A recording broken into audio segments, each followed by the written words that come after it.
Uyuh, çılada vaqt topamqanday mapirman tünküşçilığini. Meningdim o'ta o'rinashi. Men maydan. Meningdim bilak bir birkaç kutu yo'q kellarmish topda. Bir chippaqamiz layatdan chippaqam bo'lsa. Qo'y kezdirim. Voy. Hey, qarab mamamsiz. Tez qo'y. Ya birsini izdigilamangan. Kimni? Voy, qarasangiz o'dirgansiz. Mayli shesham to'rsi kim bilsiz? Beyindim bilmam. Mening tunmaydigan adamim yo'q. 5 yoshdan 50 yoshgacha, 3 yoshdan 30 yoshgacha hamsin tunayman. Apsun qo'sa tug'ilmoq vodkalarim bilmayman. Ha o'lganlarnim so'randa qarashni ismini aytmayman. Ey macho, da Salih Bodak, Arzum pomidorlarni izlab keldim.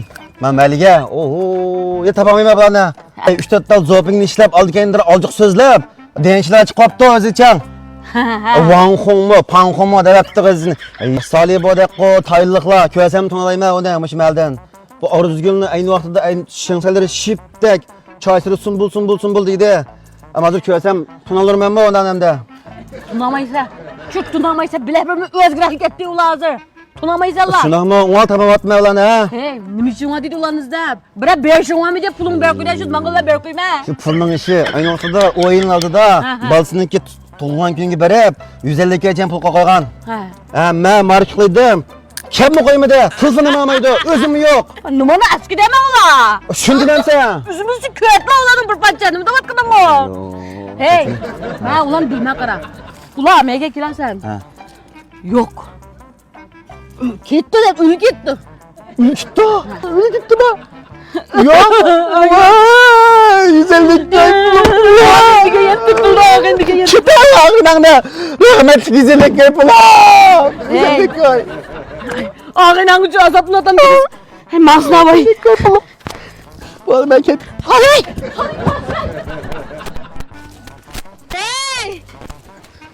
Ne var? Önü kuatsa! Koylam koktuğunu kuatsa kuştam yasa! Hey, qonaqtaq.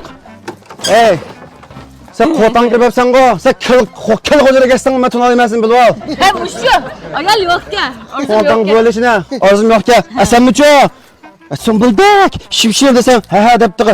Savrib tunglab ikkisan qo'y buni. Asqarsa patliqli. Tunuyapti. Qilibdi. Sen nima kelding voyga? Nima qilib? Qil, 150 koy. Oy. Untul ketmanga bo'lgasay. Ha? Untuldirvasan buldirvatmaz banınga. Ey sen kellichi, to'ytikinlar basang pul qo'yib, men yozdirib, men bikalarni ichib ketdigansa. Shu ozet. Ha, senmi shu? Ha, kalning jo'risi. Bapajidag'im ko'tarib, namdan menga yema. O, ona degan mo'min bilan suygimlab tajabin keldim. Yap deb, rag'im ko'tarib, mal yuradigansizlar. O bu sen qanoq tapding bizni purab tepsam nima qil kala? O tapmayman sizlarni. O'yin o'di masalan izdavat qila. O'yinga uchun untul ketsang bo'ldi, uni samay. Pulma yo'q. Qilin qilamiz, jirib o'yga ketmismi? Ana bo'lsa, mak kalanglarni birini ikkitay. Bu kal yo'q bu yerda, kala. Kelgin qaptirma, qo'y bu, qo'y. Uni kal o'shadan bo'lgandiki, shu kalning yurdi bu. Kalni birini tutib ketsin bilmamda. Hey, man kalni qo'y. Qo'y, kallarni qo'yulamdi. Apmangdan bani. He, boqsan bana. Hamsan, mushning tigishima bo'ldi. Tigishimlar. Lekin tigishim. Voy. Hey. Voy.